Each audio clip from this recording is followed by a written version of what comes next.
Hey, Taco Tuesday fans, this is Christian Brindle. And I am Glenn Shelton. We came together and combined our forces to create something special for insurance agents called Taco Tuesday. Let's taco about insurance. My company, Christian Brindle Insurance Services, and my company, Lead Heroes, is here to bring you the latest and greatest news happening in the insurance industry today and eat some tacos while we do it. If you enjoy the content that we put out on this podcast, feel free to leave us a review or subscribe so you don't miss any future episodes. Without further ado, let's get into this episode of Taco Tuesday.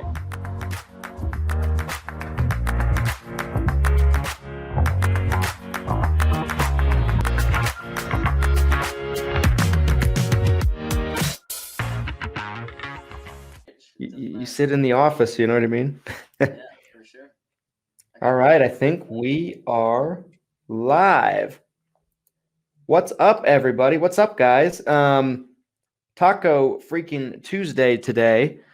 And I have a very special guest. Glenn looks very different this week.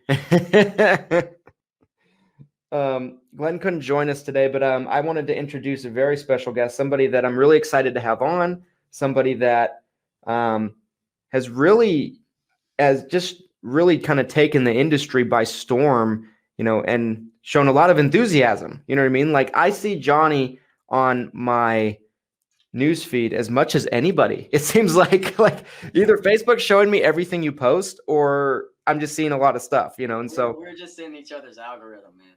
That's what it is. That's what it is. You're in mine too, brother. Well, guys, I want to introduce Johnny Brock, to Taco Tuesday. And I just got to spend some personal time with this dude, you know, the last couple of days up in Tupelo, and it was an awesome time. We got a video coming out tomorrow with some video that I was able to shoot, you know, just while we were there. And so that'll be kind of cool. So watch for that. But Johnny, thanks for taking some time out and being here. I know you're out there kicking apps all the time, so thanks for taking a break from doing that and being here. No problem, brother. I'm honored to be on Taco Tuesday with the one and only Christian Brindle, brother. I appreciate it. Thank you. Oh, dude, it's my pleasure. It's my pleasure. And Glenn couldn't be here today, guys. So do me a favor, all you tacoites, all you recurring fans, tag him and call him some kind of non-hurtful name. Call him like a weenie or something like that. Talk shit and let him know what's really up. Do you mind if I say the S word? No, not at all. We've said much worse on here. So, fuck, shit, all that's cool around here or what? That's cool. That's Maybe cool. I should not do that with people watching. It's all good. But you're cool. No one's gonna kick you out. So you wanna get into some? Let's get a good flow going here, Christian. Yeah, let's do it. Let's start off right. So ask me something. Okay, so Johnny, real quickly, for anybody that doesn't know who you are, talk about Johnny, who you are, your background. If they don't know Justin, if they don't know Medicare Gurus, talk about the whole 9 yards and talk about how you got into insurance. Let's start that off. Okay, so got into insurance. I was kind of born into it. My dad's been doing it since like 1992. So since before I was born, he's been helping Medicare beneficiaries. My brother Justin took over the agency. Most people I feel like will know who he is. Probably. And if they don't, they will after this. So Medicare Gurus, Justin created, I guess about 2016, 17, 2018, maybe something like that, 3 or 4 years ago. And it started as an online community. I'm not sure how long you've been in there, but it just has grown now to something it's kind of a movement as well, which when I came along, I just wanted to help. A rising tide raises all ships, right? So I just kind of want to help Justin with whatever he's got going on and whatever I can do to implement more value into the organization that he's already created. Right. I feel like you said I took it by storm. Nice. I'm trying to just I'm really just trying to fit in where I need to be at within Justin's company. So right now I do a lot of sales. I'm trying to help because we've got the LOA model, which is Bobby Brock Insurance, and Then we've got the Medicare Gurus LOA model, which is what we're trying to build right now to be more national and not just in North Mississippi, right? We want to expand out. So I'm trying to really get that going because he's got a lot of other shit going on. So he can't sell anymore. So I'm trying to just really get involved in helping grow the Medicare Gurus brand and agency. And we're headed in the right direction. Our mission is to help 1 million Medicare beneficiaries. But when we reach that, it'll just X out and put 10 million, right? I mean, we're never going to stop growing. We're never going to stop trying to help more people. And something we love doing is putting agents in a better situation, because a lot of times agents don't have the right training. They don't have the right upline. And something that I see is very, very important for people out there that may be watching this that are trying to figure out where they want to go. Find the people that have the same vision as you and are going in the same direction that you see building your agency in. So people always say, what's the best upline? What's the best FMO? What's the best IMO? Just talk to them and figure out which ones have the vision that you have. That's ultimately what it boils down to, in my personal opinion. Right. And 100%, like, I'll talk to agents every single week that they're like, I want to talk to you about possibly contracting or moving over or whatever the case might be. And I always tell them, like, I think we should have a conversation about what your expectations are, what we're good at, what we're not good at, and kind of see if like we're going to be a good fit for you. Right. Because like, I feel like there's a lot of good uplines out there that maybe get a bad rap because they didn't have that conversation with an agent and they didn't kind of get an idea for that agent's expectations right off the bat. And don't get me wrong, there's some shitty ones too. But I feel like having that conversation is really, really important. But like when I think about you, Johnny, one thing that I wanted to talk to you about and kind of really, unpeel the orange, if you will, on this is, you've been doing insurance for like a pretty short amount of time, right? Isn't it about a year? Yeah, it'll be a year in September. Okay. The end of September, on the way to 8%, I sold my first policy the week of 8%, and then on the way there, I sold 2 more. Had $19 in my account, and it changed pretty quickly. Yeah. But go ahead, finish what you were saying.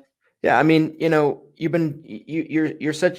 have such a short time at this point in the industry, and you've already done exceptionally well. And I know that some people might say it's because of your brother or this or that. I don't buy into that one bit, because I think that no matter who you know in the industry, no matter who you get connected with, they're not going to pick up the phone for you and make calls and do presentations and go see clients. Like Justin dealt with some of that, I know, because working with your guys' dad, I've dealt with it working with my dad. But like when I really think about what you've been able to do, I feel like, you've really picked up kind of everything really quickly, and you become very, very good at it. Like when I do talk to you and have conversations with you, your stuff, your shit, and what do you think has really been the biggest thing that has allowed you to come in and make a splash like that and just do really well right off the bat? Well, it is. I do attribute a lot of it to Justin. It's not like a lot of people would say, brother's handing him shit. No, he's not. The success does get attributed to them and him and the people that he's trained already. But the reason is because, and it's the same information that we tell everybody: activity, make as many contacts as you possibly can. The biggest thing that I feel like separates me is that, and this was not me 3 years ago, but the biggest thing that separates me now from, I would say, the average person, is that when I'm not doing something regarding my business, I feel like I'm not doing enough. Like I'm already, in a lot of people's eyes, successful, but in my head, I want to be a lot more successful and I want to have, hundreds and hundreds, if not thousands of clients under me. But more than anything, I just want to continue to grow and build and get uncomfortable. Another thing that I would, like to say would be, that uncomfortable thing that I'm talking about is huge. So why are your sales lagging? Hey, because I'm on Taco. You caught him. I was distracting him, taking him away from the phone a little bit. Yeah, well, I was wondering why my app count's down. Oh my gosh. Justin, Yes. let me ask you that same question. So Johnny's been doing Medicare and insurance sales for a pretty short amount of time. He's done really well, right? Like I know he was one of the agents you picked to talk to all of us at the Behind the Agency event last week. What do you think has made Johnny been able to jump in so fast and really pick up on this stuff and do really well? I think his personality. He's not overthinking it. He's, learning it as quickly as possible and learning what he needs to learn to get on the phone and close more deals. Because the number one thing that results in more deals is more individual contact attempts. It's Right. not automation. It's not marketing. It's not all the sexy stuff that we think. It's not some sort of magical lead. It's the individual incremental work. And Johnny's not afraid of that, probably because he doesn't want to go back to a furniture factory.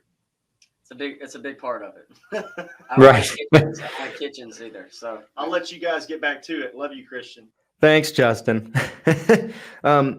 Yeah, I think that's a big motivator. You know what I mean? Like before I started doing insurance, I was working as a waiter, as a wait staff in a kitchen. And I used to I remember my last paycheck, I would put it on my bulletin board in my office and I'd look at it every day because I'm like, okay, I don't want to do that anymore. I don't want to make that kind of money anymore. I think that's a big motivator, is kind of place to realize where you don't want to go. And it's also not, I think a lot of people don't think about this, but being broke is super freaking easy. Being, that paycheck to paycheck, clock in and clock out guy is the easiest thing in the world. It's stress-free, and I don't knock it at all. I think that most people are that way, and that's fine. That's great. Do you just be happy with what you're doing? But for me, it mainly revolved around not wanting to not necessarily go back to that stuff, but I'm not satisfied because maybe it's because I have gotten a taste of money, but the stress levels are way higher with what I'm doing right now. So people can, you can clock in and clock out. Your life's going to be less stressful than mine. But ultimately what it boils down to is the fact that I want to grow something and be a part of something much bigger than, Johnny Brock clocking in and out and just knowing the people out. I want to build something. And the motivation really comes from my brother. People, it does boil down to my brother because I'm not motivated. I was not motivated to get involved in this industry until he started doing something that was bigger than what my dad was doing. And I was like, well, shit, and then let's also put this out there. 8% changed my fucking life. It really did. Yeah. When I went to 8% in 2019, I was on drugs, selling drugs, doing a bunch of dumb shit, and took a break to go with my brother. Because Justin's always been my best friend, really, regardless of how dumb I was being. He took me to 8%.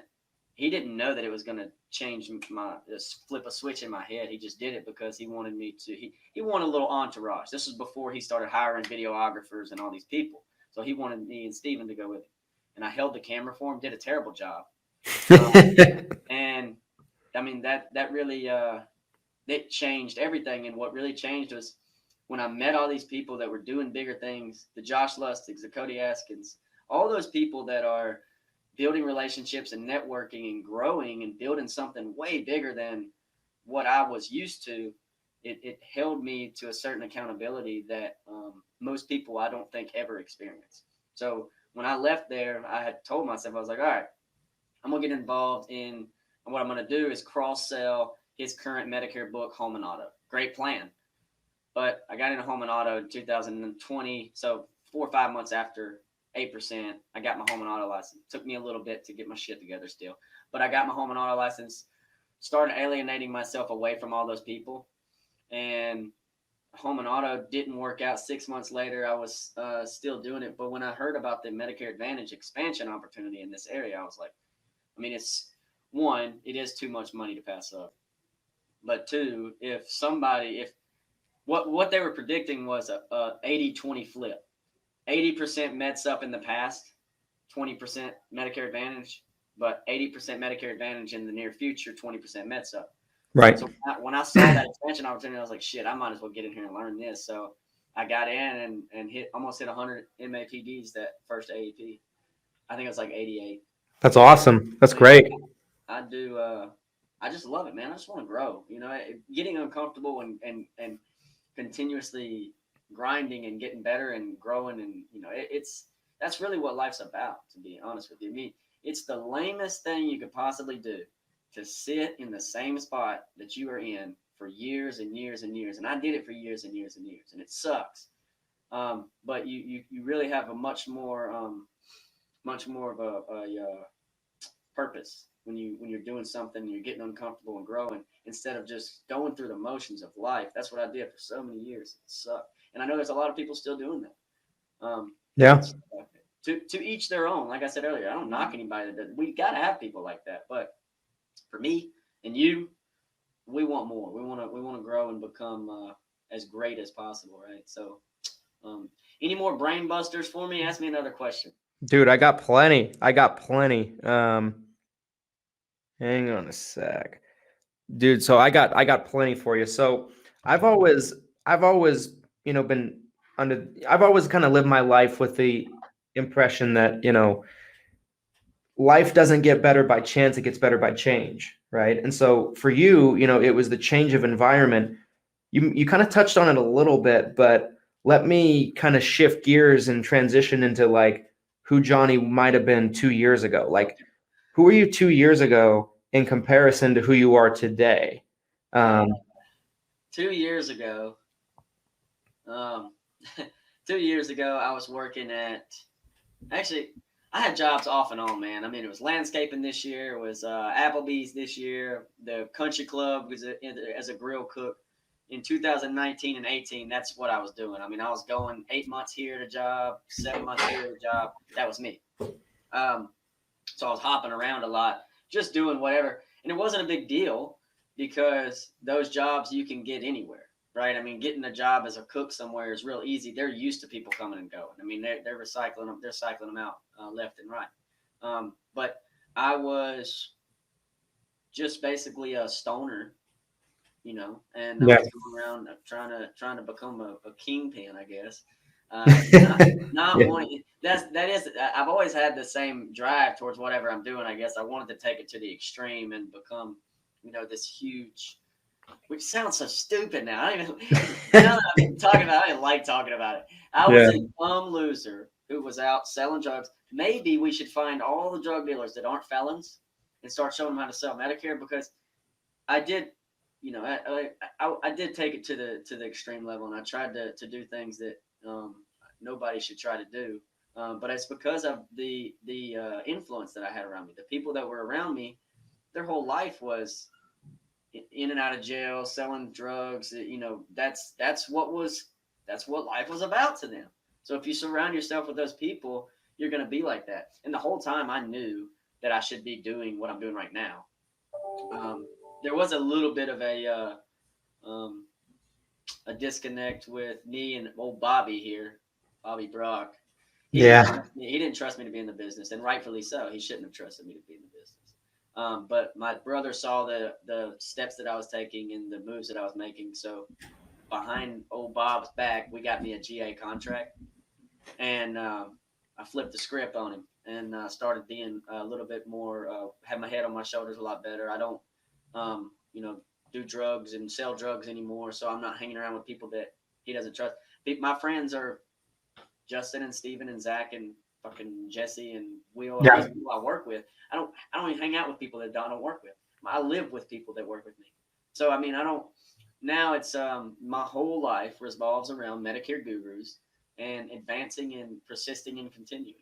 That's all that revolves around now. I don't care. Yeah. It's interesting because, I remember when I first got started, like I had all these friends that were just like losers, you know what I mean? Like just straight losers. Like before I got started, I might have been like 19, 20 years old, something like that. But like, they're people just not going anywhere. You know what I mean? They're not growing. They're not having any growth in their life or anything like that.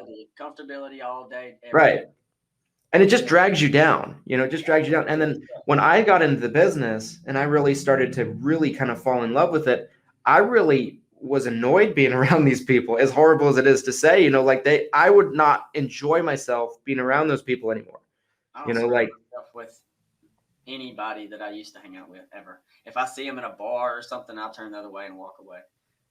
yeah, There's been, I was, yeah, you get what you ask for. I was hanging out with people that robbed people. I thought they were my friends. Well, they ended up robbing me. You know, you do better than them at what they've been doing their whole life, which is what I was doing. And then they come and rob you. That really changed some things and put me yeah, into another stage in my life, I guess. But I was just doing silly things, man, and it really did just. It's as simple as you are who you surround yourself. People, it's cliche to say you are a sum of the 5 people that you hang out with.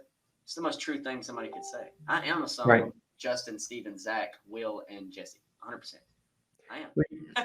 You know what they say? They say if something's cliche, it's probably because it's true, because it's said over and over and over again. Exactly. And so the people that came and robbed you, was this after or before you got into insurance? Was this after you got into insurance? Way before. Way before. Yeah, I was in. No, I shouldn't have been where I was at. It was a stupid situation, but it wasn't like gunpoint. They were supposed to be my friend, and they took off with my shit, and that's fine. It's okay because $1,200 now to me is fucking peanuts. And right. Pissed $1,200, but back then it was my rent money and my money to spend for it's peanuts. Like I said, it's nothing. Sometimes something that's traumatic like that ends up, you look back on it and you're like, okay, that was a great thing to happen to me because it was a turning point. Either those people were going to get me killed or get me in prison. It was the best thing that could happen to me. I've told that guy, thank you for doing that to me, because now I'm straight. And if you I'm the most loyal person that there could be. And that guy, I was loyal to until he did that shit. So he probably would have just drugged me to fucking prison or something. You know, I mean, like I said, I am loyal until you screw me over. And then right. It's like, I don't need to be around those people. I don't need to be involved with any of that shit. It's just, you find yourself changing, man. We change as humans. We change so much, bro. It's ridiculous how much we change. And I mean, if you think about it, like who you were as, like, let's say a child compared to who you were as a teenager, compared to who you were in your 20s, compared to, you know what I mean? Like we go through so many different cycles in life. That's why if you write down your goals every day, like people should, you will see how much they change in weeks. I mean, one day I'll write something and the next day I'm like, I don't even give a shit about that anymore. Yeah. We change. It's what we do. It's and it's a good thing. We're supposed to change. Who the hell wants to stay the same forever? For sure. I mean, you touched on it a second ago. I want to come back to that a second. You talked about 8% and the impact that it had on you last year to get to where you are today. Talk about events. Like we had a conversation in Tupelo too about events and how like certain people just seem to just demean the importance of them and the value. Like I can say for me, events have been an amazing thing for me, you know, in my business. You too, like talk about like the impact of going to some of these events and getting around some of these like big time people in the industry, people that are doing what you want to do. It all goes back to accountability. So when you surround yourself with those people, not only do you make friends and relationships and partnerships forever, but I'm going to be friends with you and all these guys forever. We'll be friends forever. But you learn, you do pick up nuggets. So the conferences in themselves, when people are, when they're up there speaking, they're giving they're spitting some fucking value or whatever. You're going to be taking notes and you're going to be implementing things. But for me, I've got all the knowledge right next to me that I could ask for. I mean, let's be frank. So for me, it wasn't necessarily the value that I picked up there. And it might be this way for some other people. This is why I'm saying this. The value is great. If you don't have Justin Brock as your brother, you need to go write notes and implement it because you probably don't have somebody teaching you the things that you need to know. So that in itself is a good reason for people to go. but the accountability that you receive after you build relationships and you see where people are headed.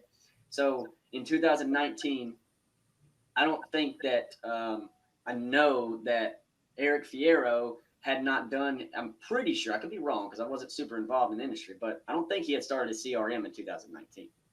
Am I wrong? When did he start a CRM? I don't think he did. I don't think he had. So what I'm getting at is you see these people advancing and doing things. You're not going to want to stay where you are with all these people surrounding you that you've come to love and grow with. You don't want to stay the same. You want to continue to grow with them. And that's the accountability I'm talking about. So when I see you, me and you are the same age. We become friends. Yeah. We got a great relationship. I'm not going to watch you grow and me not grow. We're going to enjoy this shit together and continue to do big things. Right. So that's really what the conferences for me are all about, the relationships that you build. The relationships within this industry are everything. And I know people have heard that over and over again. It's just the truth. It really is. There's no, I mean. What I find weird about it is like the people that bag on the events, to me anyway, it seems like like, I mean, no, really, there's been some people that I'll see just like hate on an event. And I know for a fact that they're a very good agent. And I'm like, I don't get how you can be as successful as you are and have that mentality. I don't understand it. It doesn't click to me. I think there might be some scarcity there, almost like this, like small thinking mindset to where like, if some of your agents go to this event, maybe it'll be a big recruiting fest. And some events are these big recruiting fests. And I understand where that comes from, but like, honestly, I think they're all recruiting fests. They may not Yeah. be based around recruiting, but I mean, when you're getting around a bunch of people that are way ahead of you and you want to work with them, I mean, it's kind of like sales. People say, I'm not a salesman, I'm an educator. Well, if you're educating someone to the point of buying from you, that is sales. So if you provide value to somebody to the point of wanting to be in your downline, is that not also a little bit of recruiting? So oh, sure. Yeah. I definitely think that there's kind of a confusion there. But the events themselves, I know what you're saying, because there are events out there that are like, come be with us, right? That's Right. not what Medicare Con is, and that's not what 8% is. Those are the only two that I've been to. But I would definitely go to more. Well, I went to 8-Figure Mastermind. It was pretty sick. It was awesome.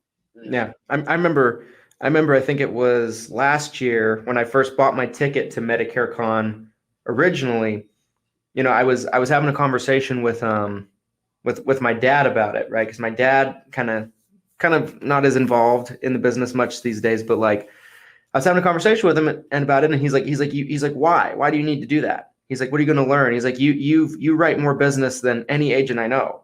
I'm like, yes. I'm like, but I can be better. He's like, well, why do you need to be better? And you know, just this whole mindset. I feel like it's an age demographic thing, as much as I hate to say that, you know, like not everybody looks at it that way, but there's definitely some people from the older generation. Because back in the day, like when your dad got started, when my dad got started, it was fucking cutthroat, dude. Well, yeah, like in the industry.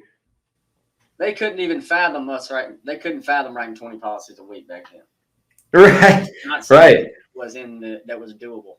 And I mean, it wasn't doable. I wouldn't be able to do what the hell I do with writing paper apps and faxing them in all day. It would suck. Yeah. E-apps have changed the game, man, for sure. But I think that me and you talked about this while you were here. Because my dad was telling my brother, "Oh man, you don't need that. You don't need to go to that. You need to just stay here." But it's relationships, right? Right. You may be one relationship away from a move or just a friendship that will change your life forever. So to hold yourself back and stay within your shell is silly. That's it. And the people that talk bad about conferences, it's such a selfish thing too, because of all these success stories out there like mine that revolve around one life-changing conference. That's what it was. I had no interest in being in this industry until I went to 8%. I really didn't. I saw all the people. I saw the type of culture that it had, and I was like, shit, I want to be a part of it. What the fuck? I don't want to be in the hood selling drugs for you. This is way cooler. way cooler. I mean, that's kind of where I was at that stage. I was like, you know, I went out there and saw all that shit that we just talked about, and it really did change my life. So for somebody to say it's a rah event and it's stupid and this and that, you don't know what the hell you're talking about. Right. Yeah, like asinine. See you as some sort of figure, somebody who looks up to you. You could be holding them back from changing their life forever, just because your influence on them screwed their thought process up. So what people should really be saying is, I personally don't see the value in these conferences. I think people should just spend that money on leads and keep selling business. I get that thought process, but if you can spend $500 on a ticket, another $500 on a room, whatever, if you spend $1,000 to go out to an event and learn from Josh Lustig and Christian Brindle and Justin Brock on how to close more fucking policies, it is worth the money, because you never would have had that knowledge had you not gone. You need to look outside the box and use other people's success and other people's knowledge to expand on what you've already built. If you don't, you will get left behind. You'll get left behind. Right. You might keep a book of 500 people, but sharks and whales like me and Christian Brindle are going to come and take that shit from you, because we're not scared to go to events and bring on agents that aren't scared to go to events. That's right. And level up. I think it does. There was it's funny. I was talking to Justin Thomas, who's become a friend since Medicare Con, actually. And you know, he's a super successful guy, right? He's an amazing like digital marketing guy. And he went to the conference and he was like, I made some great relationships, turned into some great clients, you know, like people partnering with us on like their, you know, to become students on their marketing. Like even something like that, you know, it's there's value there, because you don't know, like you said, which connection is going to lead to what thing, right? It's a total domino effect from that standpoint. Like you don't know who you're going to meet that's going to introduce you to someone else, or is going to, you know, I might go to get drinks one night with Johnny, and Johnny's going to be like, you should read this book. I might read this book and it might, you know, help me 3x my business in a year or something like that. You know, like my goals every single morning since you told me to watch The Secret, because I do. Hey, here's what I learned about The Secret. So it taught me that I've been surrounding myself with the right people, because I watch this shit and I see the personal experience. You know, it's a lot about personal experiences with the law of attraction. mm-hmm. And it showed me that I have been surrounding myself with the right people, because I've heard 90%, 80% of everything that was said in that damn movie. I've already heard it. So what that tells me is that I'm surrounding myself with people that have the correct mindset. So that was the big thing I took away from that. I was like, I'm already on the right path. Let's keep it going. So law of attraction is super big to me now, and I will continue to expand on that. I truly, truly believe if you speak it into the universe, like it says, the universe listens. If you speak positive, the universe listens back, or it gives you positive back. You speak negative, you're going to speak negative into existence. So keep a positive mindset. Always talk about the things that you want to do, because that not only creates a sense of accountability, but you can speak things into existence if you truly believe it enough. If you don't believe it, find something you do believe in and speak on it. Right.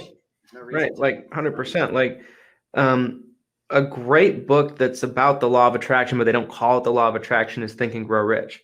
Think and Grow Rich is like an iconic book. And in that book, they always say, I think it's Think and Grow Rich, they say this. And if you can see it in your mind, you can see it here. Yeah. The courage to speak it, then it will happen. Yeah. Peter said that. We talked about him. Yeah.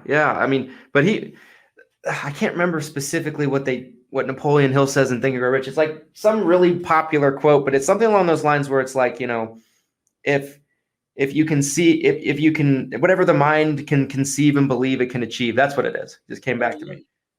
And that was always big for me, you know, because when I got into the business, it was got some good questions going here. So I'm going to pop one of these to you in a second. But when I first got into the business, like I wasn't surrounded with other agents. Like my dad had this mentality where like agents are our enemies and things like that. Like nowadays, he's just kind of floored with how we do things, because now we want to have relationships with everybody. We want to be friends with everybody. We want to connect with everybody.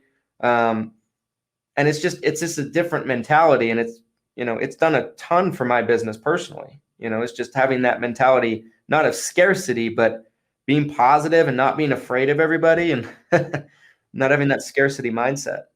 I'm trying to think of how to express my view on my mind just went blank. I read the question and then my mind went blank. I started thinking. No, you're good. You're good. So let's move on to the question. So question was, can you ask Johnny what mix of ancillary products does he normally sell to each Medicare Advantage customer at the time he sells the Medicare Advantage plan? Final expense. I'm just long-term care. So that's an easy one. So of course there's 3 policies that I would pair with a Medicare Advantage plan at the time of conception. Conception. I love it. So the three that I would go with would be a hospital indemnity plan. And most of the time you can attach a cancer policy to that one. So that might take away one. But cancer, heart attack, and stroke, and a hospital indemnity plan. It's really easy to do this. So the way that I present it when I'm talking to the client, let's just say it's a AEP appointment. And you go to their house and you're sitting in front of them, you're explaining the book to them and the plan that is best for them. You've already done everything you need to. While you're explaining the book to them, or the plan details, you're going to say, so Miss Kathy, you've got a inpatient copay of $295 per day for days 1 through 7. They're going to be like, what? $295? Most of the time. Sometimes they're actually smart and they say, that ain't shit, because it's really not. I wish I had a plan that I could pay $295 a day for the first 7 days, and then after that, right? So, but most of the time they're going to be like, oh man, you say we can plug that up on the back end. Don't worry about it right now. We're going to plug that up on the back end. When you get to maximum out of pocket, you say, so you've got a $6,000 maximum out of pocket. I know that seems like a lot, but that's actually a good thing. It protects you. And it typically, when people reach that maximum out of pocket, Kathy or whatever her name is, that is due to cancer or a heart attack or a stroke or something like that. And we will plug that up on the back end. So as you're reaching these points of weakness within the plan, you tell them, look, we're going to plug that up on the back end. Then at the end of the presentation, they're ready to go. They're ready to sign up for it. You go ahead and knock that out, and then you sign them up for the out-of-pocket protection, which is what I call it, because they don't know what hospital indemnity is. So out-of-pocket protection plan, it's going to protect you, Kathy, against the co-pays for the hospital, the inpatient, the emergency room, the ambulance. And then we're also going to pair it with a cancer, heart attack, and stroke policy, because, like I told you earlier, when people reach that maximum out of pocket, it's due to one of those 3 events, typically 99% of the time. And that, I mean, every freaking time, man, it sells them. I'm pretty damn confident, though. I mean, there needs to be a confidence class. Maybe I should do that, because confidence sets you apart from everybody else, because most people are not confident in what they're telling you. And that's especially when you're selling over the phone, because that's what you're doing almost exclusively now, right? Now, during AEP last year, I was face to face the whole time, except for the last 4 days. I went to the office and took inbound calls. Yeah, but I had 24 apps in one day. Dude, balling. It's awesome. That was a good day, but I mean, it was because of this office. Don't play around, man. They get so yeah, like I've talked to several people since I came back, and one person in particular, they were like, so are they the real deal? I'm like, dude, they're. I knew they were the real deal before I even went. I was like, but I'm even more confirmed that they're the real deal. I was like, everything is like a crisp motion. Everything is is set up exactly the way it needs to be, from the automations to the marketing. Like everything is efficient. No wasted motions. And yeah, I mean, I think it's awesome, when you can kind of see that, because it's almost like a beautiful thing, because you're like, oh shit, like, so we don't do that this way. We could do that better this way. That's the purpose of an event like that. Yeah. Like, and I don't even know if I consider it an event. I mean, it's more of a fucking sneak peek into a finely tuned oiled machine. I mean, that's what it is, right? So I mean, y'all saw it. They didn't hold back. Justin and Steven and Rob were basically y'all's for 2 days. And they put together presentations that showed y'all how we operate. I would say one of the most successful agencies in the country, especially something that, no question, that started from the ground up. I mean, it started with little old Bobby Brock door knocking, for MedSup. Yeah. So, I mean, the knowledge is there, and if people want to really, really grow their agency and grow themselves, you don't have to be an agency owner to. I told a guy who hasn't sold a policy yet that he was asking me, should I go LOA under you guys or should I go GA? Like, you need to come to an event. You need to come to behind the agency. Let us show you how you can really create the lead flow that a GA agent needs. And if you decide that you want us to support you more and go LOA, that's fine. But you will meet everybody. You will really, really see how we operate, and you will learn a shit ton. And I think one important thing I'd like to tell newer agents is they get. Justin said it best. I don't get caught in the weeds. I don't get. There's so many details people don't give a shit about, and quite frankly, a lot of it's not even that important to the sale and helping the Medicare beneficiary. It's not. And what I mean by that is people are like, oh, Medicare. I was talking to an agent earlier, Medicare. Somebody told him, I don't want to deal with Medicare. It's too confusing. There's too much. I don't know every single little detail about Medicare. I don't care to know every single little detail about Medicare. What I know is what's important. What's important is the directions and the ways that each Medicare beneficiary can go in. See, buddy. So if I lay it out so that they can play it out, and they tell me they want to go in this direction, that's what I do. I guide them in the right direction, right? I mean, and another thing, people are always like, you need to just let the client make the decision. That's partly true. However, over your fact-finding process, it would be immoral for you as the expert not to make a recommendation. It would be not, you would literally be, for me, I would be going against the way I believe if I just said, so which one of these directions is best for you? If they said, I don't know, we'll pick one. I mean, that's, to me, you should just be like, hey, look, after hearing what you've told me today, you go to the doctor a lot. Medicare Advantage for you, you're going to be paying a lot of copays. You're probably going to reach your maximum out of pocket. We should go ahead and get you on a Medicare supplement. And that way you don't have to worry about it. You pay your premium and you go. There's nothing wrong with making a recommendation. I just saw that. No, yeah.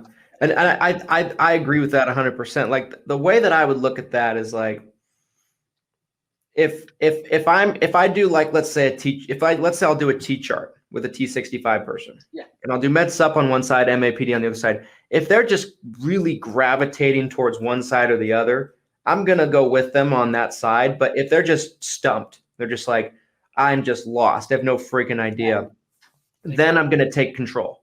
Right. And I'm going to be like, okay, well, you told me that you have kidney issues.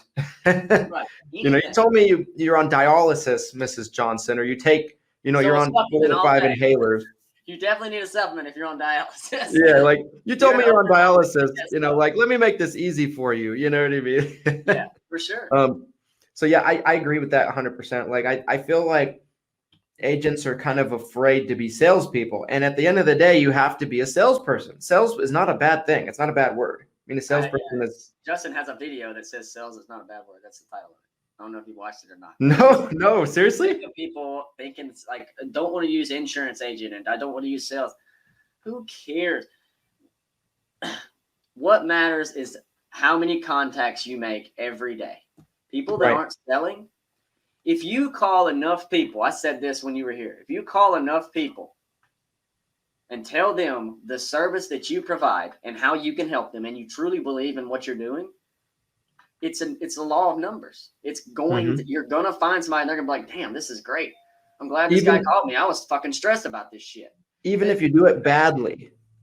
Yeah, you can do it badly. You won't get a penny, but you can do it. It's still the law of numbers. You can do it badly. Not that you should try to do it badly. You should try to do as well as you can. But I'm just saying, like, even if you're not good, even if you're like new and you're just learning and you're not polished or anything like that, if you talk to enough people, you will find people that will say yes.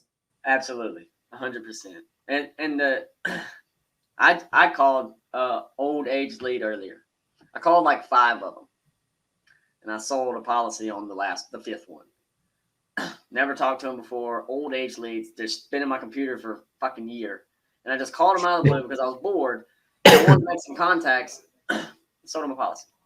I mean, the context is all that matters. That's it. But the problem is people don't get it on the 5th one. They don't get it on the 10th one. They don't get it on the 20th one. And they get discouraged. But those people that you're talking to that you're not selling, all that is just practice on becoming more comfortable with that situation. That's all it is. You're not going to grow unless you get uncomfortable. Yep. So, and the other thing I think that's important to add to that is, like, I'll talk to a lot of new agents that they will just agonize over knowing every little thing before they go out and make those contacts, before they go out and make those processes. Those are the did he tell y'all about the personality test or whatever? It's like the Tony Robbins one. I took it about 6 months ago. Okay, what were you? What was your? I'm a DI. Nice, you got a D in there. See, I'm just a D. You're big D. You're big D. That's it. But yeah. I mean, that's, first of all, if nobody knows what that is, it's a what's it called? It's a DISC assessment. DISC assessment. So, people need to have. I think it's important. Like I don't, like you said, people get obsessed with learning every little detail. And I saw a comment. I can't remember what group it was in. I'm in a few of them, but the comment was like, "You need to have your systems and processes in place before you start making calls." Blah blah blah. And I'm like, dude, shut the hell up. That's so untrue. It doesn't make any sense. You need to put yourself. You need to get to the point where you can sell legally. Make sure you're not doing anything illegal, because it's just better to do it that way. Right. And then get out there, make contacts, put yourself in the situations to where you have no choice but to learn. But what you're doing in that situation is you're learning, but you're also making money. There's no reason not to be making money and helping people, because you're overthinking shit and you're saying, I'm not ready. You're ready. Everybody started in an uncomfortable situation. Everybody. Yep. Anybody that's successful started out being uncomfortable and getting out of their shell. 100%. When I was at Medicare Con and I was doing my talk, doing my speech, that was something that I talked about, because we were talking about, getting in front of the camera and being willing to make a video. And I was like, a lot of you are probably uncomfortable with that. But a lot of you are probably also uncomfortable when you first started dialing and making calls and talking to prospects too. You get over it, like the more you do it. Literally, you're right. And I don't have a problem with videos. They don't bother me at all. And that may just be because I feel like I'm better looking than Justin, and he can. No, but you're younger and more spry. I'm more spry, more spry. I got this way about me. It's infectious. An infectious attitude. No, man. Boyish charm. Justin does great on videos, man. One thing I do want to do is learn how to speak really well, because I do feel like I can motivate people and I can get a good message out to them. So I'm gonna work on that. That's gonna be the next thing. But getting uncomfortable is truly the way to get in there and be the shit and get to the point where you want to get to. I did seminars just to get uncomfortable. I did 2 seminars in Alabama just because everybody was doing it, and I was like, well, shit, I'll do something. And I'll be honest, I fucking nailed it. I did. And people can say what they want, but I'm still getting business off of it. And I had never spoken in front of people like that. And I was the only thing I was worried about was the catering being right. I didn't want people to have shitty food. And the reason I was so comfortable with it is because I know so much about Medicare. What do I have to be nervous about? I'm going to get up there, elaborate on all the slides, and then collect a bunch of PTCs and hit the road. That's great. Like I'm cool with that. And I think a lot of people are scared of getting uncomfortable. Uncomfortability that's where it's at. I've said it 15 times during this 49-minute interview. Uncomfortability is how you grow and become better and better and better and better. Yeah. I mean, pressure creates diamonds, right? Exactly. And that's exactly true. I mean, the second you feel comfortable and you feel complacent, that's a problem. Like anytime I feel like I'm too comfortable or I'm too complacent or I'm just like, oh, I just, life is great. I'm like, I got to do something different. Like I got to do something different. I got to take myself out of my comfort zone, like going to Tupelo for 2 or 3 days. You know what I mean? And putting myself in an environment where I'm there to learn, from other people. Like that's something where for someone like me is by nature probably taking me out of my comfort zone, because I could just stay here in my office where, my employees do whatever I want them to do. My agents do whatever we tell them to do. Not always. Sometimes they don't listen, but but where I have control, right? And we're like, what we're doing is working. We could just keep doing what we're doing is working. But that's not how you get better. That's not how you grow. You have to seek people out that are doing more than you. So that way you can learn what they're doing better. So you can always do better. You can always improve your processes. And that's about getting uncomfortable. Like, I think that is such a true statement. And a lot of agents don't like to feel uncomfortable. They're just used to maybe being call center agents, and they're just living off of like inbound calls. And they're just like, oh, they're used to being order takers. I'm like, well, this isn't that. This isn't that. You actually have to make a sale. You have to actually have a conversation with the people. That's a buying conversation. Hey, in that situation, there's nothing wrong with that. I mean, one day we will have a call center, and I want agents that are willing to do that for me. I mean, that's sure. Yeah, for sure something that's going to happen.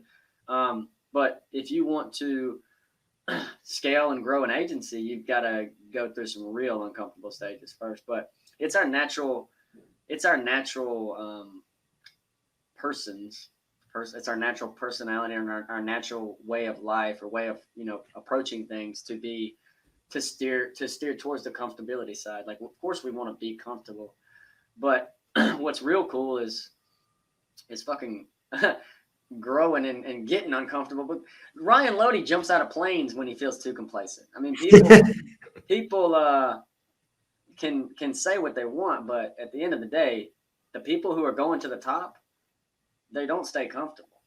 I mean, right. I'll bet you Elon Musk, for example. Elon Musk, I think he won a lawsuit or got some money or something and spent every fucking dime on Tesla. And then he ended up, I'm not too, somebody's probably gonna be like, that's not right. But Tesla, he ended up being real successful. Clearly, he's the richest man in the world now. But for a while, he was super uncomfortable spending all of his fucking money, not knowing that the shit was gonna work. Uncomfortability is the number one way to get where you want to be, and that's just it.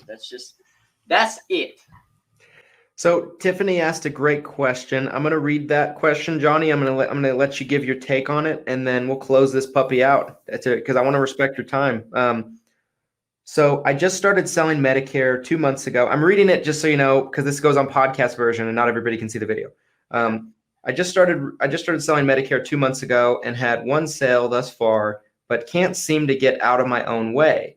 Like you said, feel the need to know everything. Any advice? She's saying that she feels the need to know everything. So that would be, she's a Steven. She likes to know all the information. Is that a chick? Am I saying she? Yeah, Tiffany. Tiffany. Yes, Facebook user. Okay. So yeah, she's wanting to know a little bit about too much, right?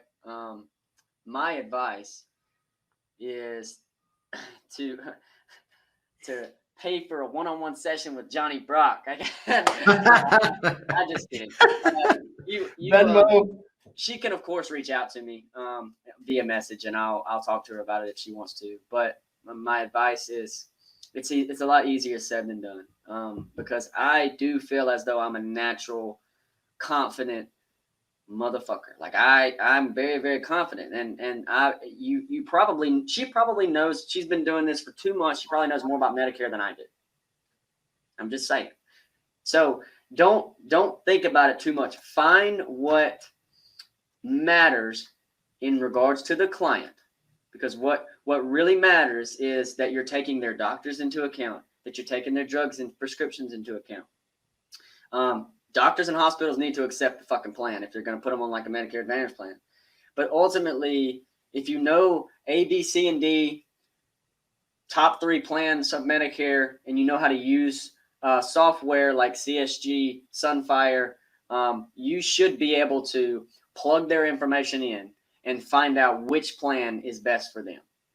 And that is really how you take this industry by storm and really, really start slinging apps and kicking apps. And the thing is, it's not like you're out here, Wolf of Wall Street, screwing people over. You learn how to put people in the best situation that they can be in. You're so confident in it that nobody can tell you different, because you know that you're doing the best thing for the client. And if you're that confident in your ability to do the best thing for the client, you should have no problem getting that message across to a prospect and convincing them that they should work with you. And you should elaborate on that a little, and then I may be able to some more. Yeah, for sure. And I think you nailed it with everything you said. If I was going to add anything to that, I would say what you're experiencing, Tiffany, is analysis paralysis. There's a lot of people that get it in the industry, and it's the need to feel like it's a need to not feel uncomfortable. It's a natural survival instinct that you have as a human being. It's the feeling that your subconscious is giving you to not feel uncomfortable. You're like, I want to feel as comfortable as possible when I go into this appointment. But this is what I would tell you, and this would be my advice. You want to try to learn stuff, right? But not during prime selling hours. You want to do it when you go home at night in your free time. You study up on things. But the fastest way you're going to learn is by getting punched in the face a little bit. And it's not going to be fun. It's not going to be comfortable. You're going to have to go out there, and you're going to have to go on an appointment, and it's going to have to go horribly a couple of times if you're trying to be an independent. And that is the fastest way you can learn anything, at least for me. Like, I had to screw up several appointments early on, because when I made a mistake like that and it was super painful, I never made it again. And I remembered that. But I couldn't remember it as well, just trying to memorize words out of a dictionary kind of thing. It's just not the same kind of thing. And so you can know a lot before you actually get out there, but you're never going to know enough to prevent yourself from making a mistake or saying something wrong or being uncomfortable. So you have to just get out there and do it. And then that's the fastest way to learn. It's kind of like, being thrown to the fire a little bit, and then, your skin gets tough and you don't burn as easy. So I'll add a little bit more. It's very, very similar to any job. When you were a busboy, or when you were a server at Tiffany, I don't know what you've done, but let's say that you serve tables. That shit's uncomfortable at first. When I served tables, I was scared shitless. Me too. I didn't want to screw up those people's food. I didn't want to deal with that. People are dicks. So, but I did it. And before long, I was great at it. I was amazing. I was running orders left and right. I had no problem with it. Think of it like this. If you can get past a week of appointments and a week of door knocking, educational Medicare, talk to these people, and get uncomfortable. Once again, what we're preaching about, uncomfortability is going to get you to the point of where you really want to be. The end game for you, Tiffany, is you've been doing this 2 months. Let's say at 6 months, 4 months from now, you're 15, 20 policies deep, which I think you could do, more than that, but you've been doing it 2 months. You said you sold one. So set yourself a goal, and get so uncomfortable with with how you reach that goal, which is making contacts, whether it be on the phone or door knocking, make as many contacts as you can and trip a few times, because you're going to trip, and that's going to mold you into the agent that you want to be. You're out here asking questions. You want to be great. You want to do good things. So continue to think about it and continue to try. But more than anything, like me and Christian have said, just go out and do it. Get uncomfortable. When I first started, the shit was not. I was scared. Who wants to let down their big brother who's fucking famous within the industry? You know, nobody. Right. That sucks. So, but I went out door knocking, MedSup, and I actually sold a couple policies off of that way. Couple MedSup policies, couple dental, vision, and hearing. Great way to get started. I think some states have laws against solicitation. I'm not sure which state. In Mississippi, I don't worry about it. But whatever state you're in, I would check it out and see if you can door knock T65 and lead. Just print out a flyer, educational flyer, and tell them why you're there, just to educate them on how Medicare works. You want to make the process easier for them, and make contacts that way. And you can do the same thing over the phone. Buy you some age leads, buy you some T65 leads, whatever, and just get uncomfortable. Put yourself in a situation that you don't want to be in. I mean, shit. Think about it like this. You got time. Time is in your favor when you're getting uncomfortable, because ultimately, as long as you throw yourself into the lion's den, then time is going to take hold, and it's going to keep going on, and you're going to be uncomfortable. But before you know it, that shit ain't even going to be uncomfortable no more. It's peanuts. It's my favorite term to use. Peanuts. Yeah. That's I hope very, that very true. I hope she takes that and runs with it. Yeah, very well said. I thought that was, I couldn't have said it better myself. I mean, I think that's really what it is, Tiffany. So, I mean, you'll get there. You'll get there. Just keep pushing. Don't quit. Don't give up. I know Christian's cool with it, but you can reach out to me, and of course, I'm sure Christian too. Just DM us. I mean, it's tough, but shit, like we were saying, it doesn't matter what industry you're in. You got to jump over some speed bumps before you get to where you want to be. Just have that end goal in mind.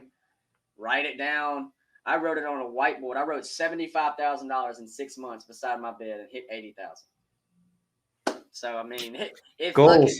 I'm telling you, write it down, see it every day, and go for it. I mean, I'm telling y'all, I wrote this shit down on my blackboard right beside my bed.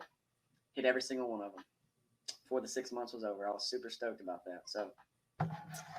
Well, that's awesome. That's my Taco Tuesday. So I want to be respectful of your time, Johnny. Real quick, before we close out, usually what me and Glenn do is we'll do final thoughts.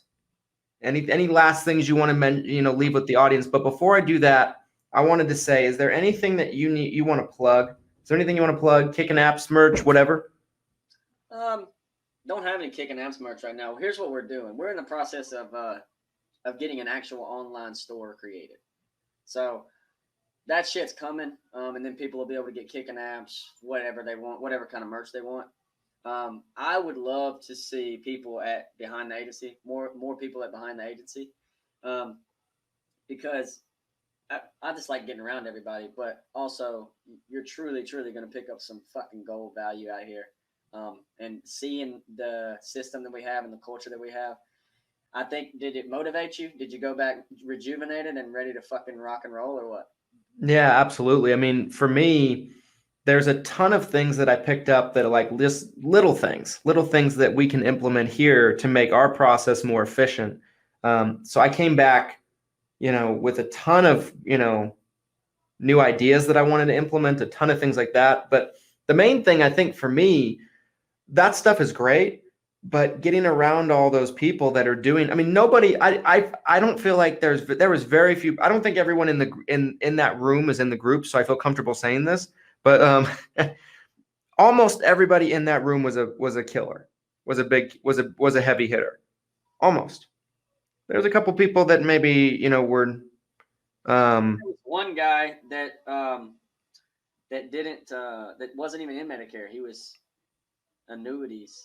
Yeah, but he was a killer in the annuity space. I remember his name, but out of respect, I don't want to say it. There was one person there that I think she's been in the business like 6 months.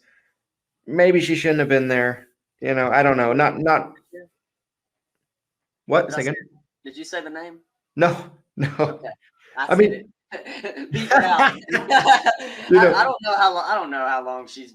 Oh, I know who you're talking about. No, I thought you yeah. said the M word, and I clarified it, but No, no. I think she's been doing it a lot longer. Yeah, she'd been doing it a while, but my point is, I think for the most part, everybody that was in that room was very experienced. Like I know Chris Schoppmeyer came down, and I was really glad that he came, because he's become one of my favorite people in the industry. He's a good dude. But like Chris is a newer agent, but Chris needed to be there. It was a good thing that Chris was there, but there were some other agents that were there that were newer that like the questions they were asking were like maybe not appropriate for that type of beginner. There should be a. I'll do a behind the agency roundtable for newer agents. yeah. Flip this shit out. But it. Ooh, I like that. Fire, discipline, willpower, intention. But you got to read it like this. Kicking apps on there. I see that. Yeah. Discipline, willpower, intention. So to the degree of discipline that you have will be to the degree of success that you achieve. Boom. Drop fucking bombs. Mic drop. Mic drop. But yeah, I mean, I would say, it was a great event, and or even if you don't want, even if it's not technically an event, like it was a great workshop. I'll call it a workshop. That's a good one. And it was fantastic, and it was worth every penny. Like I believe that what I was able to learn will help us add a couple of six figures to our business. Easy. I believe it. So worth every cent. And so if you're considering going, guys, you need to go. You just should go. It's worth every penny. It's not that much money, really, when you think about it. It's like pennies. Couple policies, and you're good to go. Right. I mean, if that workshop can help you write, like, let's say you spend, I don't know, $3,000 with travel or whatever the case might be, right? If that can help you write, let's say, an additional 10 apps, at least, it's worth it. It's going to do way more than that. Right. I mean, it's going to show. I'm saying worst case scenario. Like, let's say you just walk away from it and that's all that comes out of it. Like, you should be able to write an additional, 1,000 policies because of it. But I think that, it's a no-brainer to learn what you can learn there, because you're not going to learn it anywhere else. I can tell you, I've been all over the place. I think a takeaway for people would be get in the room. You've got to get in the room around those people that are so far ahead of you that, one, it holds you accountable, but two, you see the actions that they take and the steps that they take, the mistakes that they made. They can help you avoid those mistakes. Get in the room with all the people that you look up to, that you see on Facebook, on whatever. I mean, Pete Fournier is doing $150K this month. Go get it. It's ridiculous. It's ridiculous. It's stupid. Go get in the room with Pete Fournier. What the fuck are you doing? You got to get in the room if you want to take it to the next level. You got to get in the room. If you don't want to take it to the next level and you want to keep doing what you're doing, so be it. Turn me off. Boom. Because, I mean, ultimately, that's what it boils down to, and I'm sure some people have turned me off. That's fine. I'm super happy with where I'm at in life, and I'm very, very confident where we're headed. And I'm happy to have partnerships and people like Christian and the Josh Lustigs and the Ryan Lodies and all these people within the industry that I look up to that help. They don't even realize they hold me accountable every day. You don't realize that, but you do. Everybody does that. I've built a friendship and a relationship with. Everybody holds me accountable. They don't even know it. I'm not like people think, oh, you got to. I think Coach Burt was the first person I ever heard talk about it at 2020, 8% 2020. Hope you got to get your accountability, folks. Like that's just kind of Coach Michael Burke. This is Coach Michael Burke. Everybody needs that coach in life. It's true. So you've got to you've got to have some sort of mentor. You got to have a coach, but holding somebody accountable is not like you call him like, hey, Johnny, did you get those 15 apps you said you're going to get? That's not it. it's a change and a shift within your energy and your desires. So it's a shift in your mindset that tells you you're going to continue to grow with these people, and we're all going to enjoy the top together.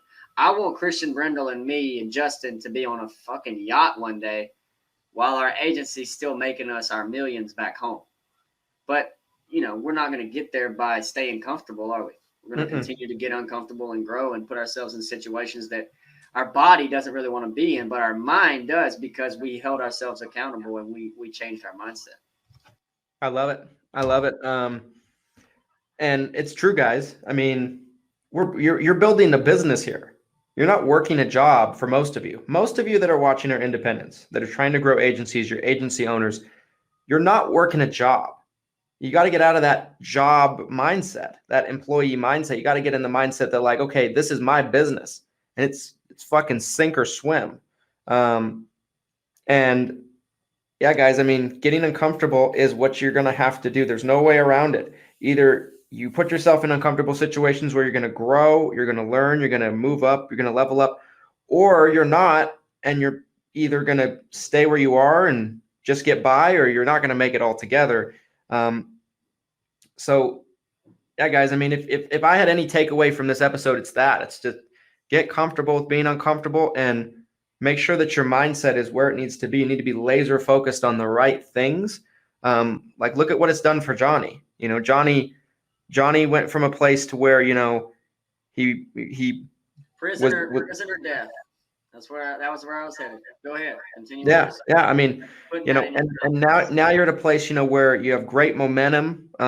Tons of people in the industry know who you are and they acknowledge everything that you've done. You wrote more your first AEP than probably 99.9% of new agents do their first AEP. Just so you know, I don't know if you realize that. I do. It was a huge advantage to be. I'll tell you a big advantage in North Mississippi. Let's be real here. Having the last name Brock doesn't hurt. But like you said earlier, I made the contacts and I went out there and did that. Right. But just change your last name to Brock if you're having that big issue. Christian Brock. It sounds good. Christian Brock. My mom was actually going to name me Christian, and then she saw me and she was like, Jonathan. Oh, he doesn't look like a Christian. I don't think so either. I think you look like a Christian. I look like a Johnny, really. Yeah, you do look like a Johnny. I'm Johnny, man. That's me. That's my what do they call it? I don't know. Nickname. Fuck. But I mean, I've really enjoyed it, man. Your show's cool. Well, thank you. I hope that I can get back on here with Glenn one day as well. Yeah, we're gonna have to do it again with Glenn, because the show. I mean, this show was awesome. With or without him, he doesn't want to show up. That's fine. That's cool. If he wants to sit on the beach, that's fine. Yeah, but too much. But see, Glenn's out there getting comfortable. Glenn's out there being comfortable right now. Man, he's got to get uncomfortable, otherwise. Glenn's got to get. What does he do? Glenn owns Lead Heroes, so they do a lot of this. They do telemarketing leads. They hire Filipinos and kind of similar to what Eugene does a little bit. There's some differences. There's a lot of differences actually with what they do, but there's some similarities too. But yeah, I mean, he's scaled it up. They have over 100 Filipinos in a call center. Nice. And he's done a great job. Awesome. Well, I look forward to being on another episode with you guys. I think we both are about ready to hit the road. Yep.